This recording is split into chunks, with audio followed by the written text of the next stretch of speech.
Okay, we're rolling. All right, this is an interview at SUNY Cortland, New York. It is the 5th of June, 2008. Approximately 9 a.m. Interviewers are Mike Russert and Wayne Clark. Could you give me your full name, date of birth, and place of birth, please? Jack Groskin. Date of birth was March 23rd, 1925, in Syracuse, New York. Okay. What was your schooling? How far up in school did you go before you went into the service? Well, I enlisted in the Marine Corps at the beginning of 1992, I believe. 1942, and I didn't graduate from high school because the war with Pearl Harbor was bombed previously, and I thought I'd like to do something for my country. Why did you pick the Marine Corps? I had friends that were in different parts of the Marine Corps, and I thought that I would like to do the same as they did. So you enlisted here at Syracuse? Yes, When did you enter? In 1942, you said? Yes. Do you remember what month?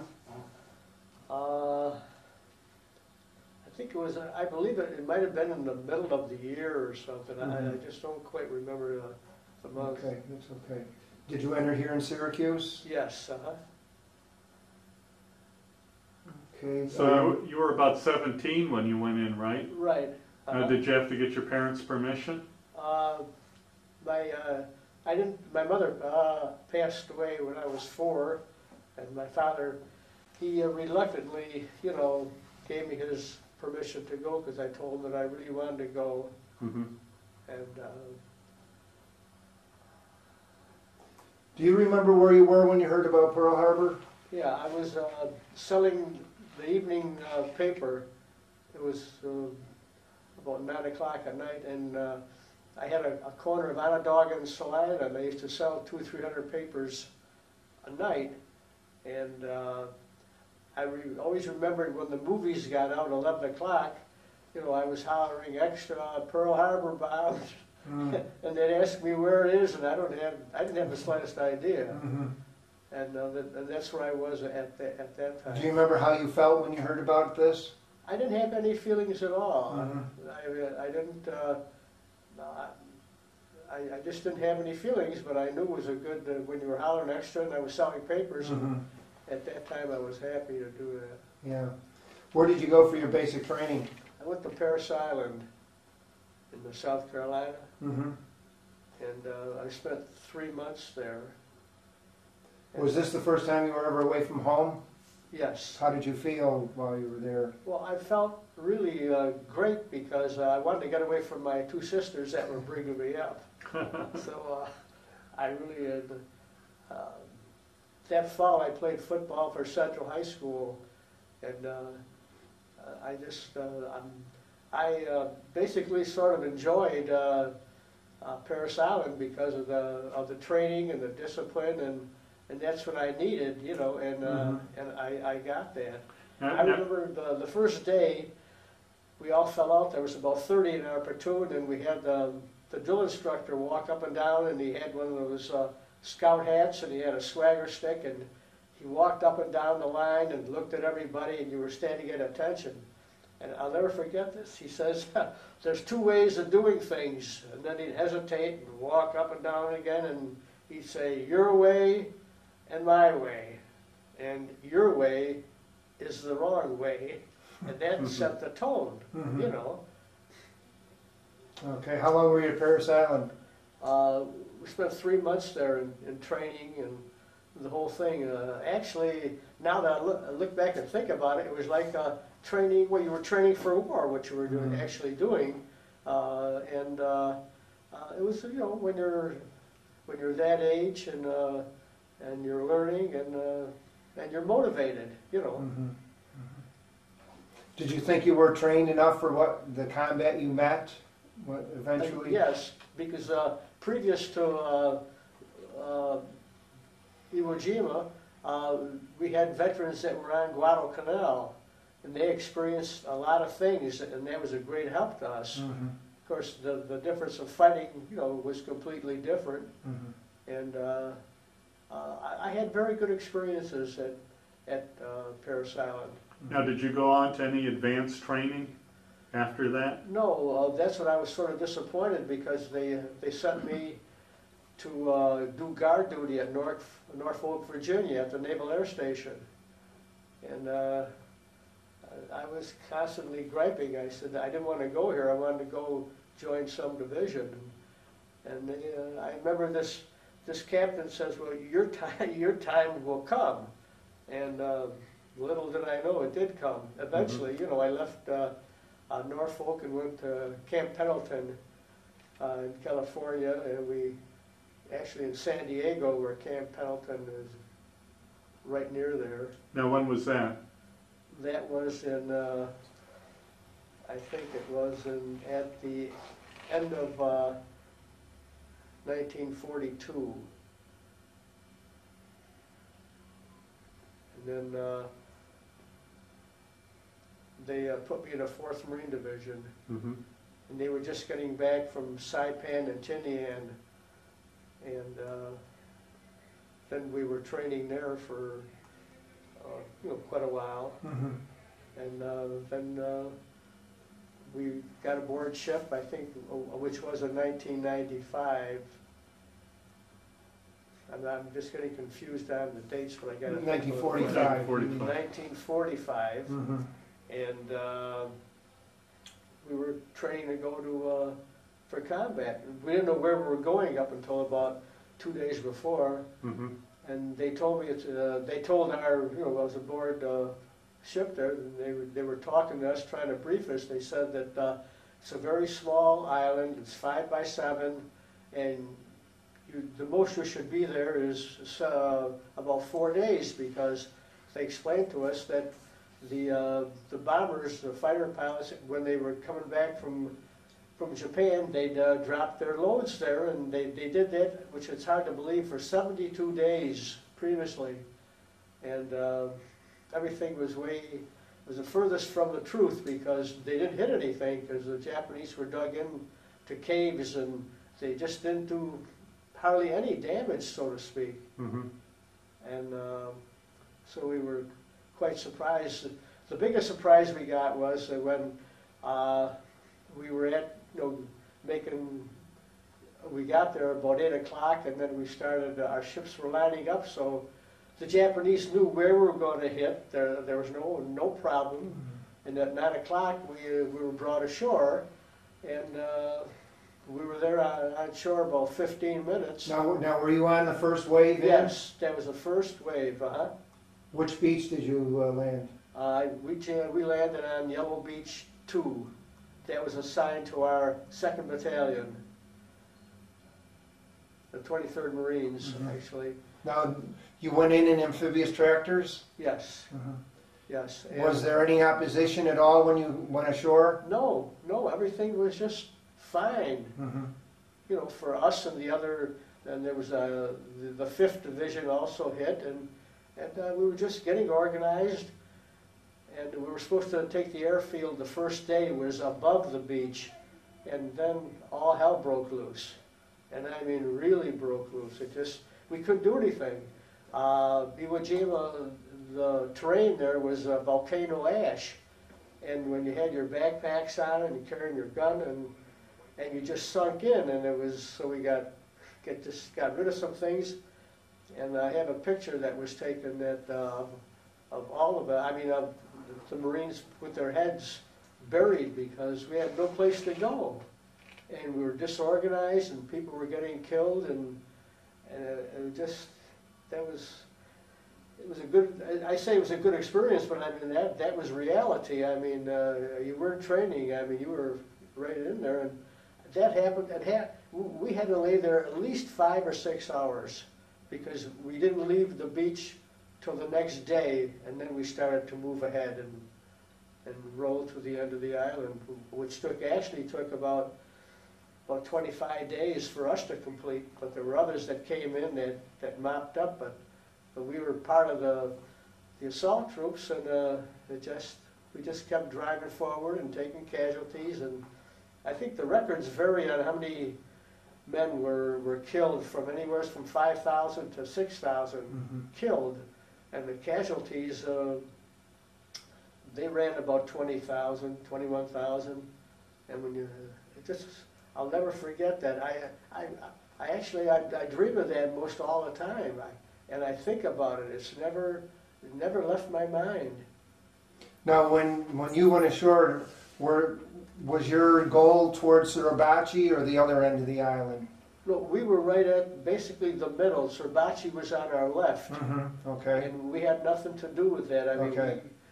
Everybody was assigned things, so we all know where we were going, or try to get there anyway. Were you aware of the flag raising up there at all? Yeah, because everybody started to talk and clap that could see it, and I saw the flag go up, because you could see that all over the island. That was the highest spot of the island, and but we didn't think nothing of it because we still had to drive on. We had a long way to go. Now, were you able to, when you first encountered the Japanese, could you see them, or? Oh yeah, yeah. They looked like little, I don't know how to describe it, running around the mountainside or something, the side of a hillside or something, and we just had at night was the toughest part because we had hand grenades that illuminated after they hit.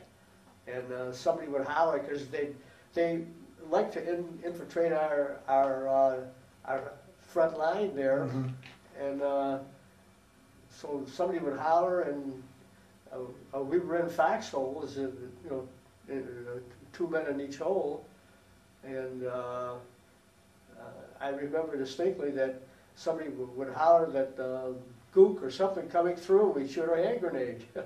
In the morning, we kept hitting the same guy. When it got light out, and it was, just one of those things. It was disastrous. So you were in combat almost continuously for the 25 days. Well, we were relieved, and then we had, then we went back again. But the communication was a lot different.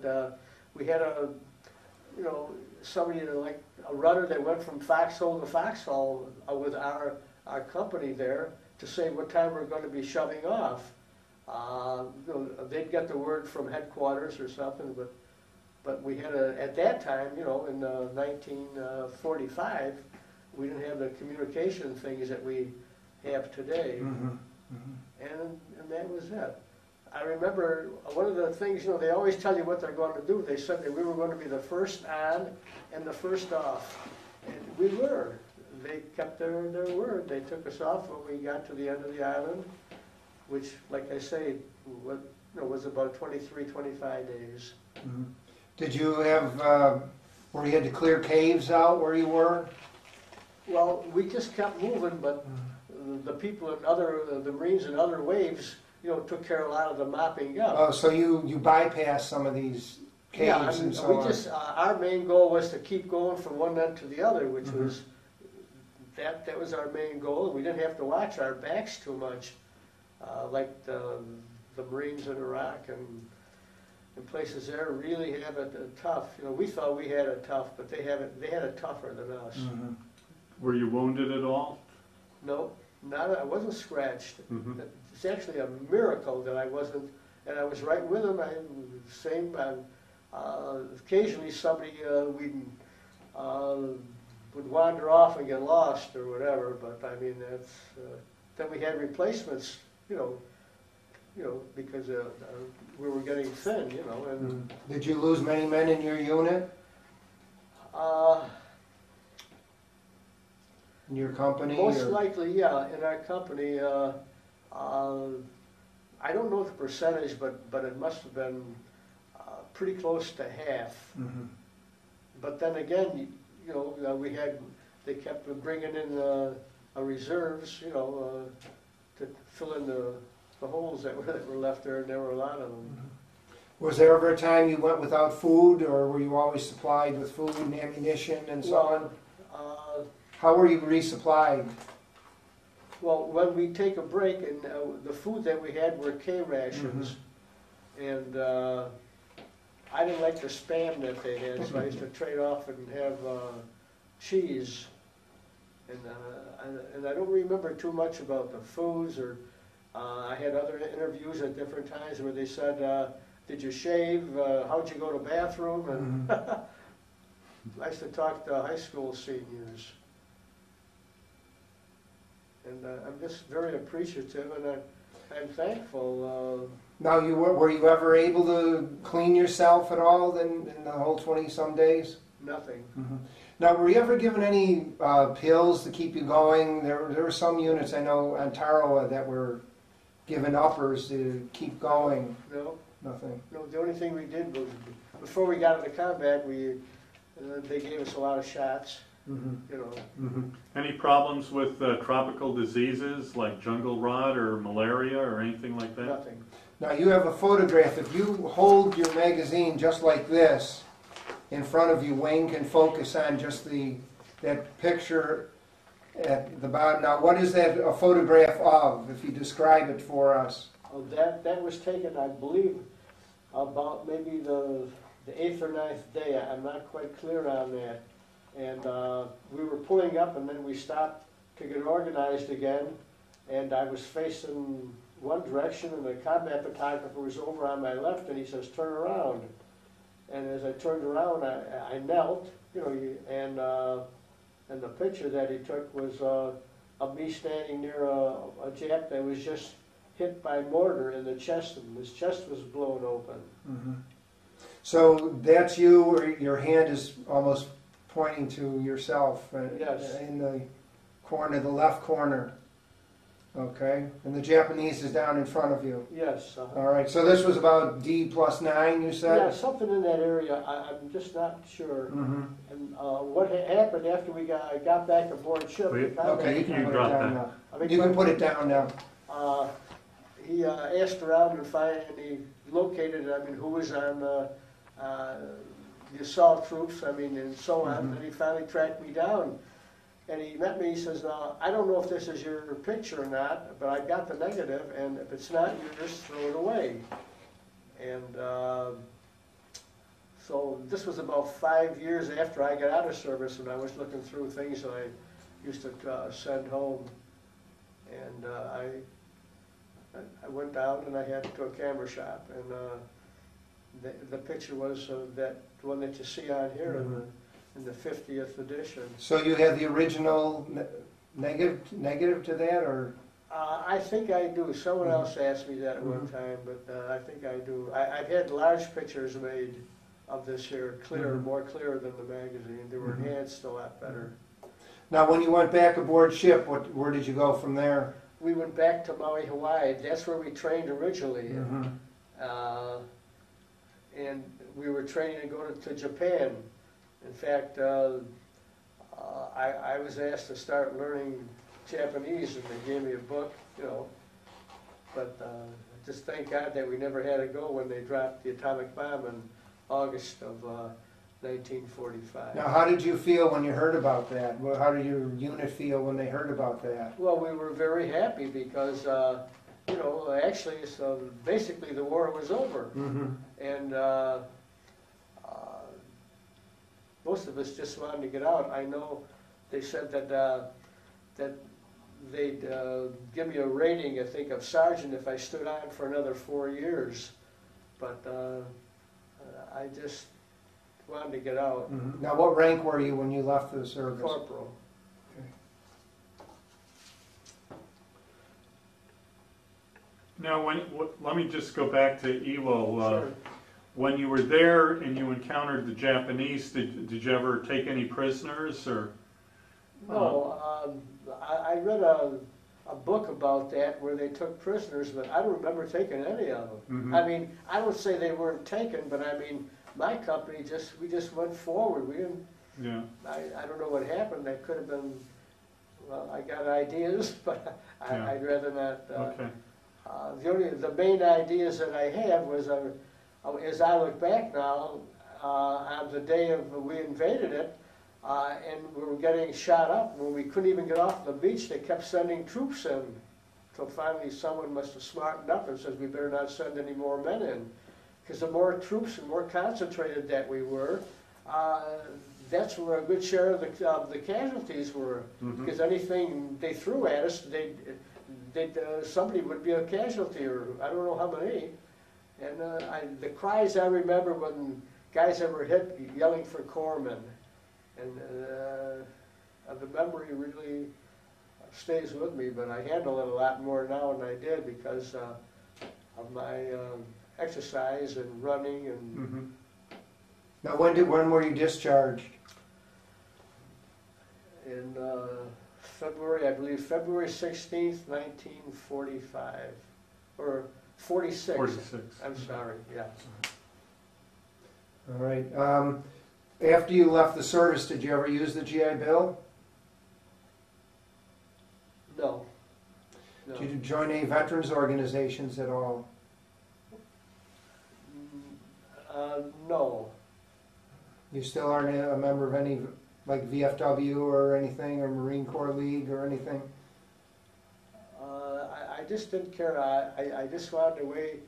Now I'm a member of, I think it's the post 130 of the DAV, because I ended up with post-traumatic stress, which I didn't know until years later what I had. I thought I went to a friend of mine that's a physician at the time, and he thought, I told him about my headaches and things like that, and he said, he got to a point where he said to me, he said, I think you ought to see a psychiatrist, and I got very upset. I said, I don't think I'm crazy, you know, but actually that was the smartest thing I could have done at the time. And I finally ended up at the VA where I had group sessions and therapy with a psychiatrist and also a psychotherapist. And they really was a great help to me, and a very and then, of course, when my eyesight started to go, they helped me, and I'm very pleased and I'm very comfortable with the things that as I look back. Did you ever stay in contact with anyone that served with you? I tried to. I used to go to the reunions, and the last one I went to was, I know there was a Mardi Gras in New Orleans. I think they had it there. That was about maybe 10, 15 years, and when you go to a reunion, you check in and you look down to see, and you put what company you were in and what battalion. This is the 4th Marine Division reunion, and I got to a point where I didn't see anybody that I knew, and I stopped going. I don't know whether they just didn't go or whether they're not around or whatever. Yeah. How do you think your time in the service had an effect on your life? I think it had a great effect because the discipline, I mean, I think made me a better person, and I'm very thankful just that as I look back, which I actually started to look back maybe in my 70s. When I really appreciated that I got to be in the 70s, and I just felt good about everything that I've accomplished. I've been very fortunate, basically, all my life. And I married a wonderful person, and she sort of straightened me out. And we've been married now, this coming June 22nd, 56 years. Wow. So I'm just very fortunate. All right. Well, thank you very much for your interview. Yep, I appreciate this. I hope that someone that sees this would give an idea of what all veterans of all the different World War II, different Pacific and the European, everybody did a great job. It was mostly volunteers, and then they started drafting people. So it's just very fortunate and very appreciative to the government. Okay. Well, thank you very much. You're entirely welcome.